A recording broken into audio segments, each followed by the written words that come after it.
पाकिस्तान की मईशत का इन्हिसार ज़राअत पर है और सिंध का ज़िला जैकबाबाद भी इसी शोबे से जुड़ा हुआ है, मगर बदकिस्मती से ज़रूरी शोबा आज शदीद बहरान का शिकार है। गुज़िश्ता माली साल में सिंध हुकूमत ने ज़राअत को जदीद बनाने, मशीनी काश्त, पानी की बचत, फल और सब्जियों की मार्केटिंग, किसानों की तरबियत और सब्सिडी जैसे मंसूबे शुरू किए। ताहम ज़मीनी हक़ाइक़ कुछ और ही कहानी सुना रहे हैं। सिंध का किसान आज भी पानी, बिजली, खाद और मंडियों तक रसाई जैसे बुनियादी मसाइल से दो चार हैं। 40,000 ते एकड़ से पुजदा है। गुज़िरियल साल च सेडी सारी लथी है 12 खां 13 मण, यानी कि 24 मण एकड़ लथी है।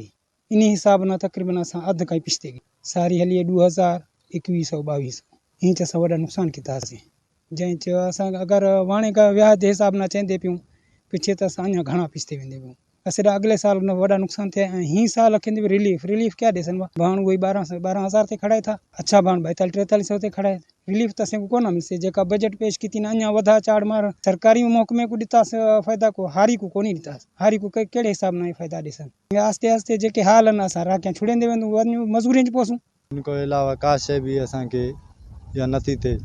जेके ॿिज अचनि था नकल आहिनि, ज़हर भाण जा खाद जेके आहे त उनजो रक़म महांगी आहे, असांखे को बि फ़ाइदो नथो थिए इन मां हासिल। ऐं असांजो जेको आहे गुज़र सफ़र इन ते आहे ज़मीन ते, ऐं असांजी महिनत जेका आहे त असांखे उहो नथो मिले मुनाफ़ो। ऐं जेका तयारु थिए थो फसल उन जी जेका आहे त रक़म घटि थी मिले असांखे उहो बचत न आहे। सभु शइ मतिलबु घटि आहे तयार जी टाइम, बाक़ी उहे वठूं था त महांगी थी मिले। हुकूमत जे तरफ़ां जेको बि बिज या भाण नोणे जेके हाइब्रिड आहिनि जेके इन जाली नकली बिज भी आहिनि के भाण आहिनि भाणे दे भी नकली नहीं इन दे विच भी कोई पैदावार इतनी नहीं है असां जेको कर सकूं असां। दूसरी जानिब मौसमियाती तब्दीली, महंगी ज़रूरी अशिया और हुकूमती टैक्सों ने ज़मींदारों की मुश्किलात में मज़ीद इजाफा कर दिया है। ज़मींदारों का कहना है कि नाकिस बीज, महंगी खाद और बजट में इजाफी टैक्स किसानों पर बोझ डाल रहे हैं। जीअं त मौसम जी तब्दीली सां नो डाउट त मौसम तब्दील थिए थी, हीट स्ट्रोक तमामु वधे थो। हाणे बि तव्हां ॾिठो हूंदो जेकी रिसेंटली हले थो या अॼुकल्ह जेकी हीट स्ट्रोक हले थो तमामु घणो आहे, उनजो असरु पए थो ज़मीनदार पंहिंजे फसल ते। उन सां गॾोगॾु नकली बिज, नकली भाण ऐं उहे बि शयूं आहिनि। सिर्फ़ु हीट स्ट्रोक जो कसूर कोन्हे,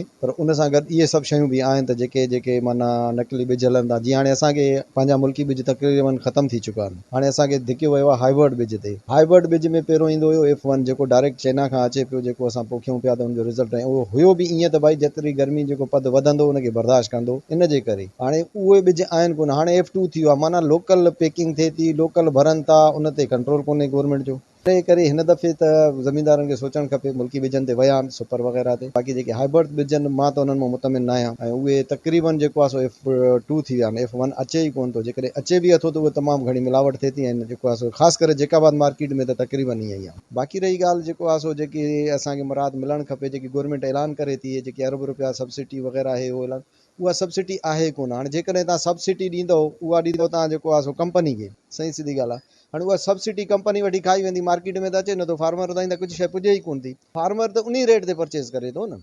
सिंध गवर्नमेंट हाणे रिसेंटली हारी कार्ड जो बि ऐलान कयो हो, पर अञा उन ताईं को बि माना रसाई कोन थी आहे।